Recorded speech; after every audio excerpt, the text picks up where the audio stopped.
Hi everybody, this is Ms. Mozingo, and I am here to talk a little bit about the stages of artistic development. Now, a lot of times parents will ask me, hey, how do I know if my kid basically is an art genius or not? And here's what I always tell them. I say, okay, kids progress naturally through different stages in mark making as they get older. And I have a couple examples here just to talk about some of these stages because I find them very fascinating. And when kiddos come in kindergarten, I can right away kind of see where they're at with their mark making and the level of fine motor control. So the first stage that kids go through as they make marks, it's called the scribble stage. And it's usually kids that are like 2 to 4. And scribbles, there are actually a couple different kinds of scribbles. There's this scribble, longitudinal scribble, there's circular scribble, and there's disordered scribble, or even two-handed scribble, and then there's naming. Okay, I'm gonna give a couple examples.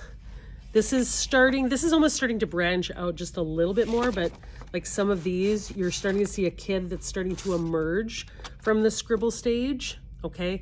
And it's my own kid. So I'm starting to see his work as he's progressing. Okay, so scribble stage is 1. Kids will use any color, okay, pretty much at this point. And there's no indication of a baseline like a ground. Everything's floating in space. Okay, number 2, what's called the preschematic stage. Now that's typically 4 to 6 years old. And this is where kids, again, are starting to enter kindergarten. This is where, again, kids will start to show the human form. So this is kind of my favorite right here. Like you see, it's like a bubble body, bubble head, and then just like the arms and legs.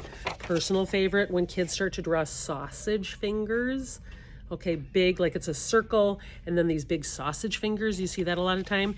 Everything is really flat. Objects are placed in a haphazard way. Use of color is more emotional. So kids will use the color that they love. So if they love purple, guess what? Everything's gonna be purple, okay? And it's kind of cool because kids start to draw size depending on how something that they relate to emotionally. So they might draw a parent bigger than the other one. That just means most generally like the importance of that person. Okay, so that's the pre-schematic stage. Now, as we move down, the schematic stage is 7 to 9 years old. Now this is where kiddos, and I have a couple kid examples here that I wanted to show you. So this is where kid, and I'd say this is even, so this kid might start to say, oh, look at how I'm drawing like different ice cream treats, right? They've got kind of a symbol so for how it's supposed to look. So you can even tell here, I love this. This kitty, and this kitty has a kind of a word bubble. Like look at all this pattern work here, pattern work on the inside. It's pretty intricate.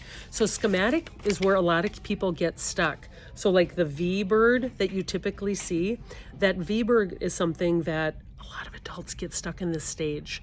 Okay, interestingly enough. So that is where things, shapes and objects are definable. There's an exaggeration of figures a lot of times. A lot of times you will see kids draw houses, but it looks see-through. Okay, so you'll see like the different levels in a house. It's called the X-ray view, which I kind of awesome. So kids are starting to have like an awareness of different ways of seeing objects. Okay, next stage as we go down, dawning realism. So things are starting to look very real.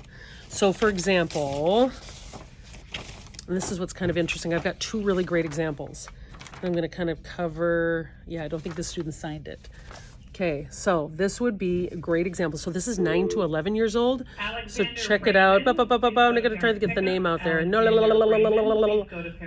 Okay. Hopefully okay, so check it out right here. So this kid is starting to show some shading down below here, trying to show, again, kind of their depiction of a cat. Now, this is also where if kids can't draw real, they'll start to do kind of some, this kind of style is called kawaii, or they might do like manga, anime, cartooning. You'll see that more prevalent. And check it out. You might see, I'm gonna double check for a name. Okay.